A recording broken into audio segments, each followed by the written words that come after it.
They're already discounting Superman in the post-theatrical market, cutting the cost of downloading the thing. But why? Well, what if we told you it might have something to do with Peacemaker and just how raunchy and vile James Gunn decided to design that show? We'll give you the stats. We'll let you know what's going on with DCU and why they're running to Superman 2 right now.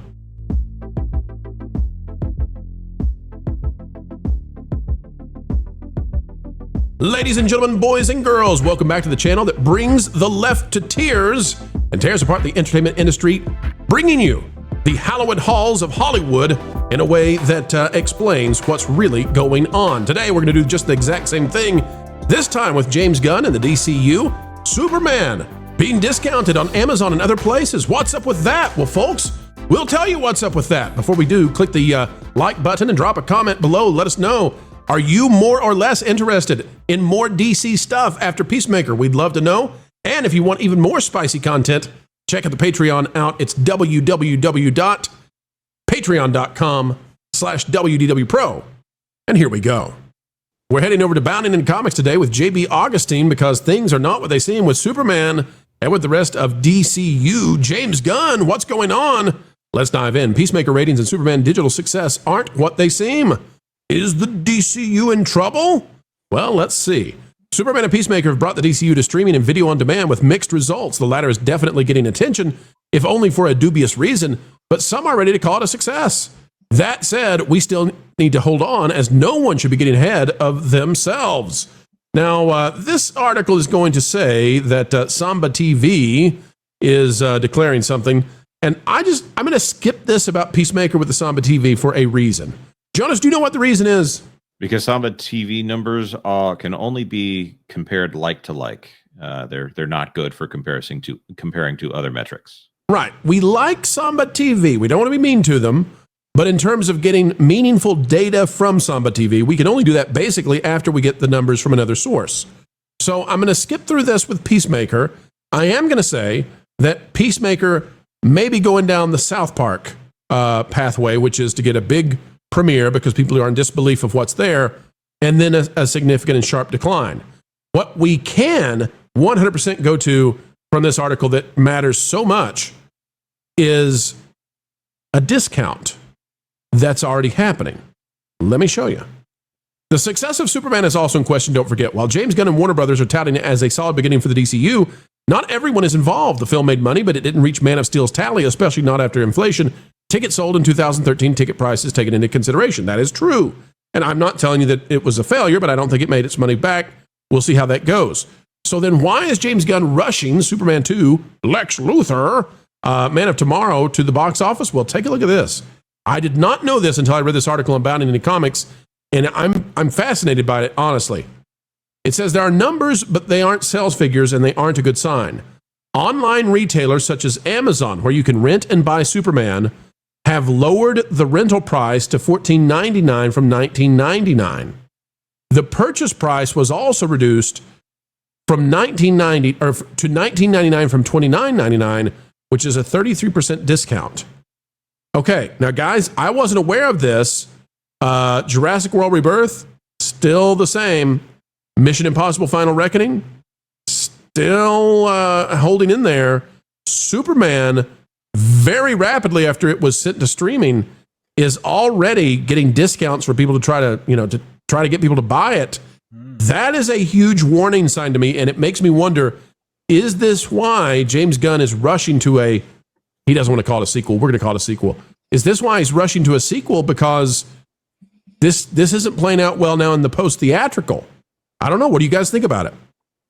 I picked it up for $10, despite my the fact that I already said I was going to ignore this one. So I'll just confess here. I got the notice from FanFlix that you're weak, Jonas. You're a weak man.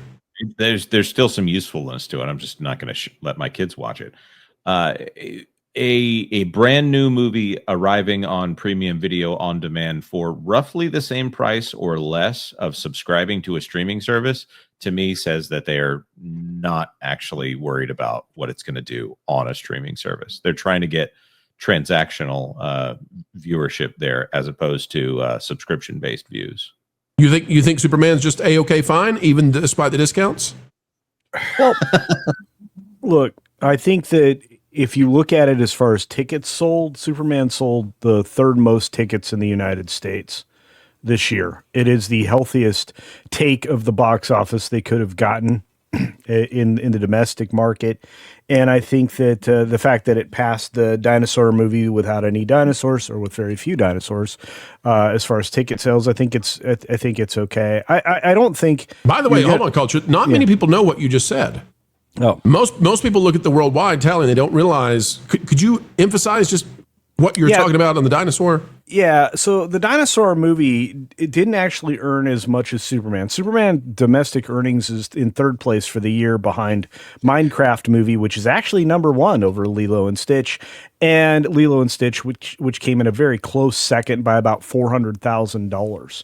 But Superman sold $352 million worth of tickets here in the States, beating out the Jurassic World Rebirth $338 million. Now, the benefit of doing it domestically is it has the largest possible take from the theaters in the United States. Elsewhere, it doesn't. It depends on the release cycle and contract and everything else in other markets, but other markets, they oftentimes don't get as healthy a return, and especially not in a country like China, which they're lucky to get 18% of at the end of the day.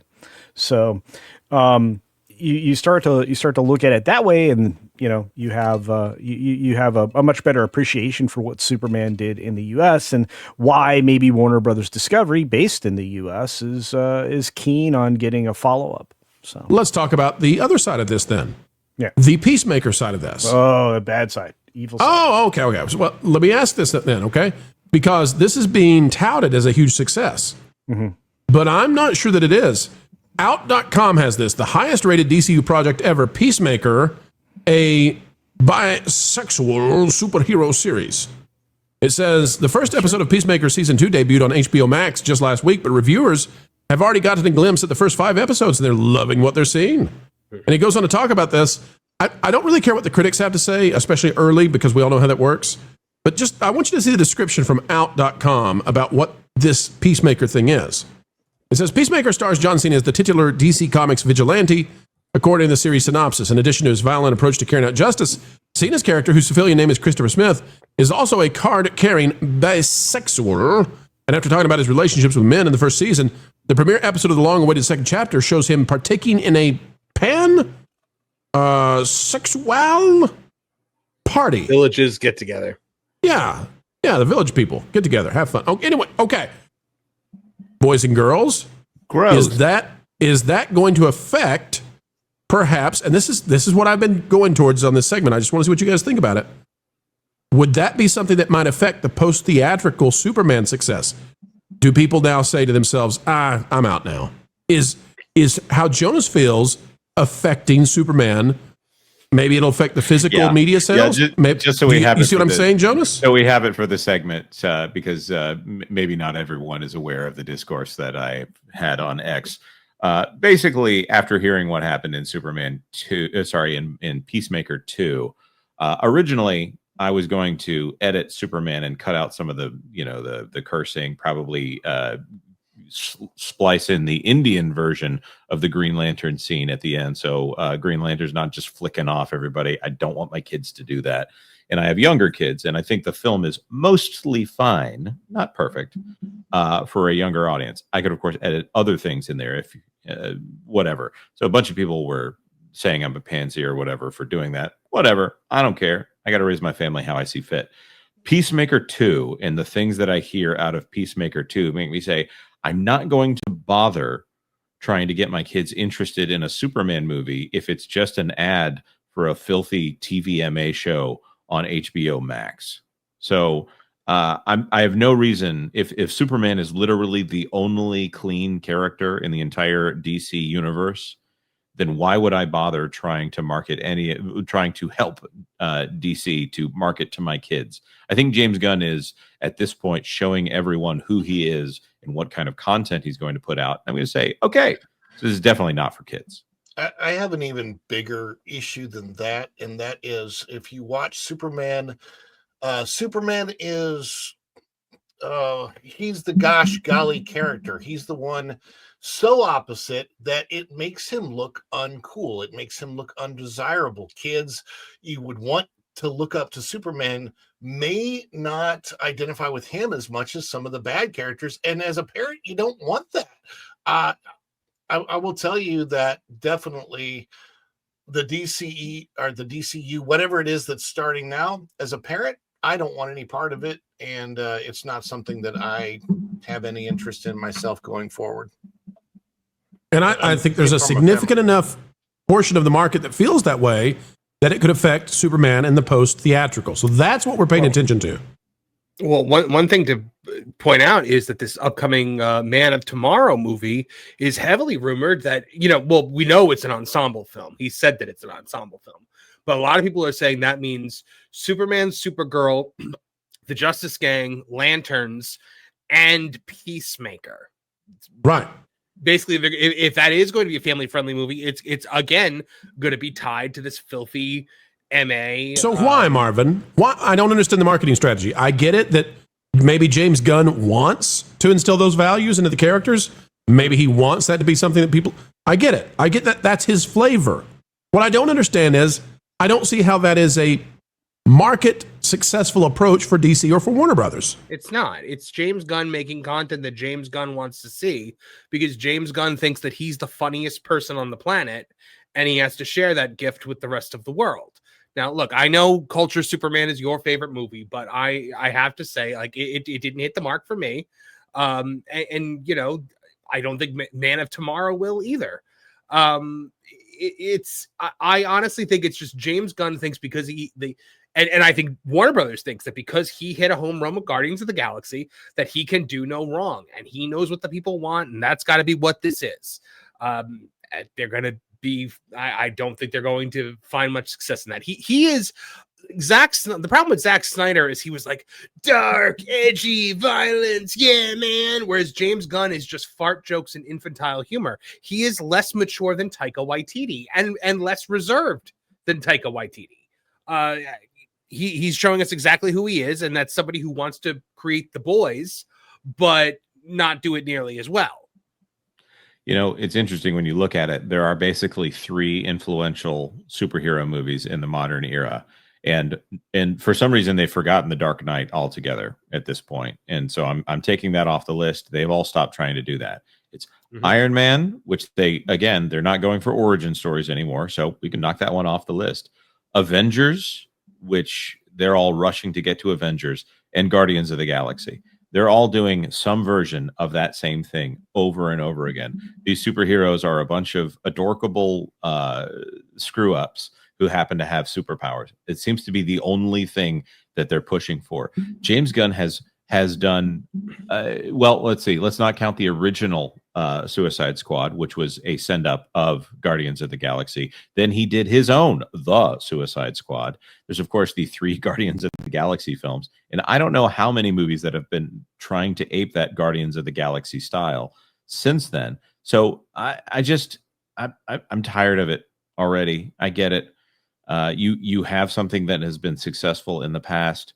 Just please do a normal superhero film. And by normal superhero film, I mean a Blade movie where he's a guy in a black leather jacket that goes around killing vampires with a katana. that stop trying to reinvent the wheel. Just do a superhero film. Yeah, but Jonas, you have to remember, according to Kevin Feige, you can't just do that.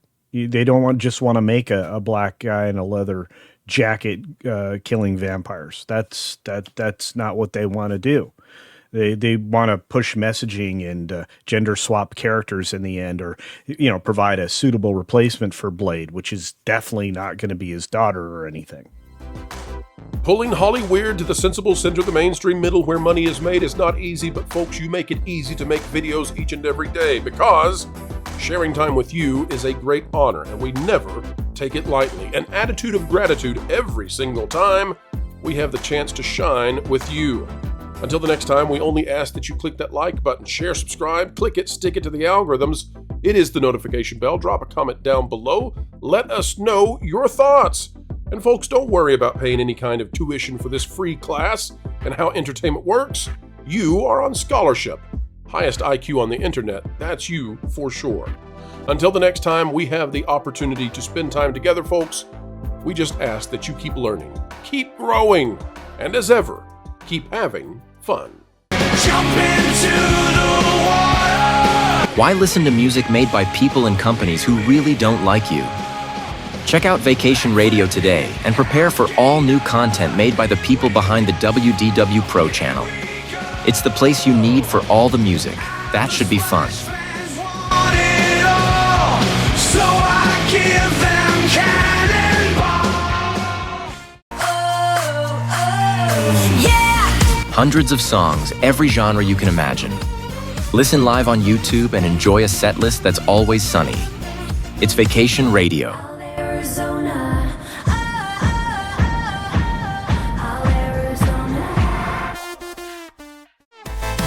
Pineapple pizza, Hawaiian ice freeze, yeah. Can't wait to be up. 3 days of you and me. What are you waiting for? Every WDW Pro video has a link to Vacation Radio in the video description. Try it out and subscribe today.